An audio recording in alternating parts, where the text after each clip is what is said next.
Nuevamente, pues, les saludamos en nombre de nuestro Señor Jesucristo.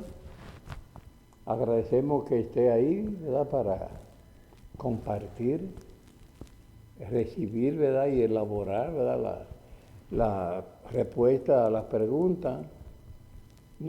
Siempre queremos decir que lo hacemos humildemente, con la intención, ¿verdad?, de que el Señor nos ayude, pretendiendo que los conceptos, ¿verdad?, pues nos ayuden a todos a crecer. Hoy contamos con dos hermanos, ellos son esposos y han cedido su tiempo, su espacio para participar en esta ocasión de esta sección de preguntas y respuestas. El nombre de ellos es... Hola, mi nombre es Francisca Martínez. Mi nombre es Daniel. Okay. Y quiero darle gracias a Dios por este segmento que nos permite hacer nuestras preguntas. Quiero darle gracias al pastor también por estar con nosotros. Amén. Gracias. Vamos a tener la primera pregunta. No sé cuál de los dos va. Sí, mire, yo en la Biblia hay una cita en 2 de Corintios que es 3:17 y dice: porque el Señor es el Espíritu y donde está el Espíritu del Señor, allí hay libertad. Entonces, mi pregunta es, ¿a qué libertad se refiere el Señor? Muy bien, déjeme decir, ¿verdad?, para ser más honesto, que la pregunta que los hermanos hacen, ellos me la adelantan, ¿verdad?, para yo ver más o menos de qué van a preguntar y poder responder con más autoridad de la palabra, ¿verdad?, las preguntas. Entonces la pregunta que está la hermana Francisca es: ¿a qué libertad se refiere? ¿Ah? Definitivamente, cuando hablamos del Espíritu, porque tenemos que pensar en la Trinidad, que no son personas, son tres personas que no son separadas, sino que actúan. Por eso dice en San Juan que en el principio era el Verbo, y el Verbo era con Dios. Y sin el Verbo, nada de lo que fue hecho ha sido hecho, ¿verdad? O sea, está implicando que Jesús estaba en la creación. Y en la creación, pues, Dios sopló de su espíritu, ¿verdad?, al asunto de barro que estaba ahí. Lo que quiero traer hay una otra expresión en el libro de Génesis, en el momento de la creación, cuando dice la Biblia que Dios dijo: hagamos al hombre a su imagen y semejanza. ¿Ven? El término hagamos. Y cuando la torre de Babel, dice el Señor: descendamos. O sea que está involucrada las tres personas. Y cuando hablamos del Espíritu de Dios, obviamente estamos, cuando hablamos que donde está el Espíritu de Dios hay libertad, es porque está Dios mismo, ¿verdad? No es una separación. Por ejemplo, cuando nosotros leemos en Juan 8:31, por ahí, ¿verdad?, dice: y conoceréis la verdad, y la verdad os hará libre.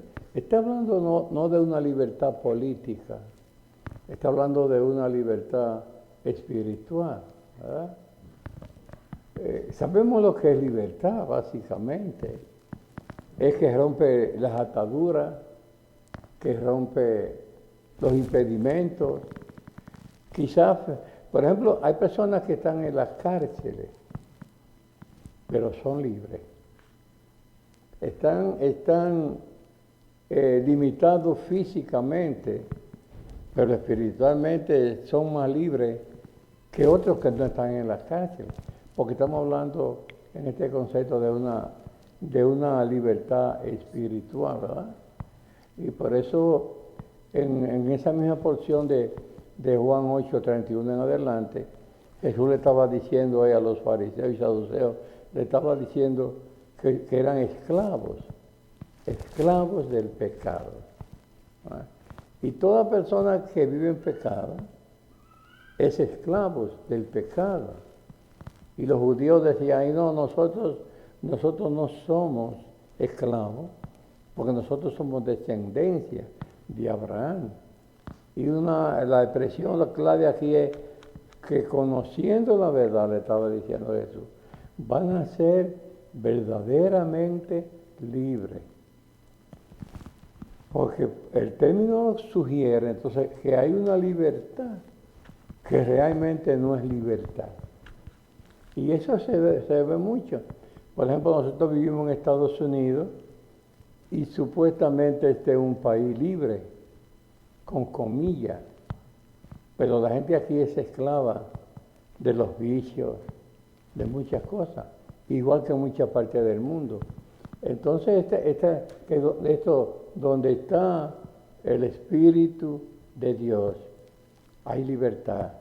Se puede decir, donde está Dios, existe la oportunidad de ser libre, si creemos a su verdad. Jesús, allá en San Juan 14:6 dice, yo soy el camino y yo soy la verdad y yo soy la vida. O sea, está diciendo que es la verdad. Aquí en Juan 8:31 está diciendo, si conocen esa verdad, que podríamos decir, si me conocen a mí, ustedes pueden ser libres. Porque donde yo estoy, hay libertad. Yo puedo liberar. Pues quizás decidiría eso, porque yo morí por ustedes y yo resucité por ustedes. Así que donde yo estoy, hay libertad. Donde está el Dios, hay libertad. Si conocemos la verdad, hay libertad. Amén, hermana. Amén, gracias, pastor. ¿No tiene nada que añadir o está bien así? Pues sí, pues ya me quedó claro, ¿verdad? Que es la libertad espiritual que el Señor nos ofrece. Claro. Sí, gracias, bueno. pastor. Hermano Daniel ahora. Mi pregunta es que ¿por qué uno como ser humano se resiste a conocer el amor de Jesús? ¿Por qué se resiste a conocer el amor de Jesús? Hay una porción en Romano 8:5, dice, porque los que son de la carne piensan en las cosas de la carne, en las cosas de la carne, pero los que son del Espíritu, en las cosas del Espíritu. Desde allá, desde Génesis 6:5, por ahí está diciendo que el pensamiento de los hombres era de continuo el mal. Y dice tanto que Dios se arrepintió de habernos creado. Estoy comenzando diciendo esto porque definitivamente la carne es enemiga del Espíritu. Mencionábamos ahorita el Espíritu, ¿verdad? Entonces la carne como nos oprime. Carne no tiene que ser necesariamente un concepto físico en este caso, puede ser un concepto espiritual. El pensar en las cosas carnales, ¿verdad?, provoca en nosotros una actitud de rechazo contra las cosas que son del Espíritu. En Gálatas, por ejemplo, en el capítulo 5 habla de la obra de la carne. que son un montón, ¿verdad? Porque nosotros cuando somos carnales pues desarrollamos una actitud de hechos, ¿verdad? En nuestra vida, que lo que mostramos es una vida apartada de Dios totalmente, ¿verdad? Y entonces, pero dice que es fruto del Espíritu. Pero obras de la carne son como la mentira, todas esas cosas, el adulterio, la fornicación, los malos pensamientos, eso lo genera la carne en nosotros. Entonces esa misma carne está opuesta, como que quiere poner un muro, para que no pase como esa oportunidad que viene de Dios para cambiarnos, porque no queremos cambiar, porque queremos vivir así como somos, ¿verdad? Ahí en Efesios 2, Pablo comienza diciendo, y Él os dio vida a vosotros cuando estaban muertos en vuestros pecados. Entonces, la actitud de nosotros como humanos, ¿verdad? Antes de conocer a Cristo, es como de rechazo a la verdad de Dios, porque no nos conviene, o sea, porque afecta nuestra forma, nuestro estilo de vida en el cual nosotros queremos vivir. Porque ahí dice mucho por ahí, porque la vida hay que gozarla, porque la vida es solo una, y cosas como esta. Pero realmente estamos más bien justificando un estilo de vida donde Dios no tiene cabida. ¿Ah? Dios no tiene cabida. Cabida, ¿verdad? Espacio para nuestra vida. Porque queremos vivir megalaganariamente, es el término, ¿verdad? ¿Por qué el hombre, verdad, pues ama? Fíjense, no ama a Dios. Fíjense que lo crucificamos, ¿sí o no? Y nos burlamos de Él y muchísimas cosas más. Ahora ya, por la gracia de Dios, por el convencimiento del Espíritu Santo, que nos convenció de nuestro pecado, nosotros hemos venido al Señor. Y aunque hay segmentos, como usted decía, hay cosas en nuestra vida, como que, aún siendo cristianos, que no aceptamos totalmente, porque el hecho de ser cristiano no significa que somos perfectos. ¿Ah? No.